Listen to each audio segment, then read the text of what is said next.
The current UK pension scheme penalises some of its beneficiaries because of where they choose to live. Most often this choice is based solely on moving closer to their children, many of whom now reside in Australia. Around the world, some 500,000 British pensioners have left the UK after having paid compulsorily to their pension fund.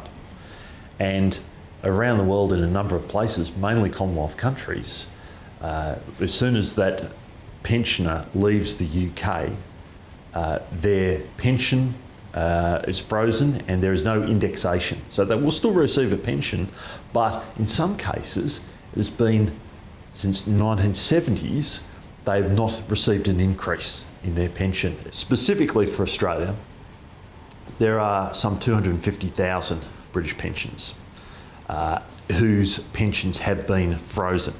The trouble for those people is that they're not permanent residents, they're on a visa category which allows them to stay.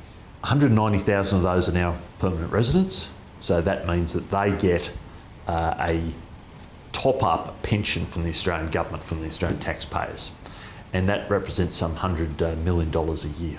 Mike Goodall is from British Pensioners in Australia, a non-profit organisation currently lobbying the UK government for the indexation of British pensions for those living in Australia.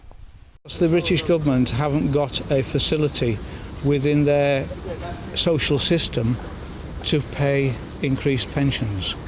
The lady who lives in Sydney, who is 101, she's been here now 40 years and her pension is £6.12 a week, which is about $9. She should be receiving £107.45 a week. The reason why the British government doesn't index is particularly now we've got a situation where they're short of money and they would struggle to be able to afford it. We need to continue the pressure from Australia to get a fair go for the British pensioners, because ultimately it seems like a one-way street.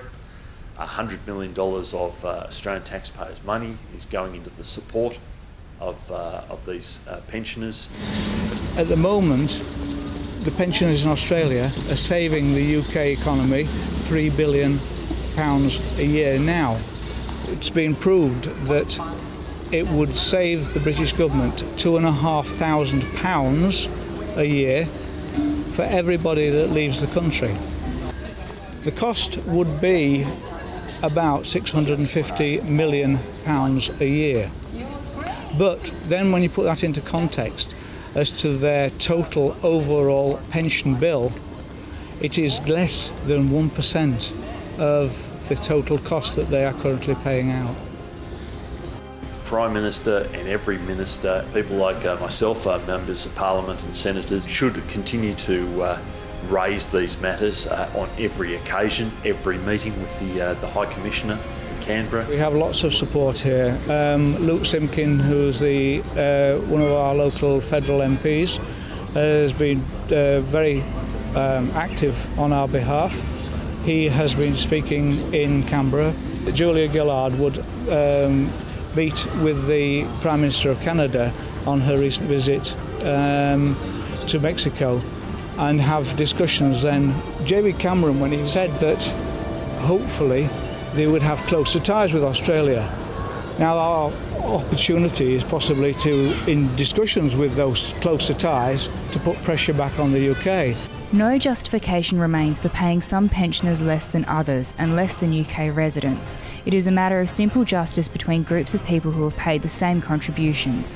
All members of the British Pensioners in Australia Association should continue to write to their High Commission, write to the British government. Pressure needs to be applied and keep being applied. I'm Miles Riley reporting for Undercurrent.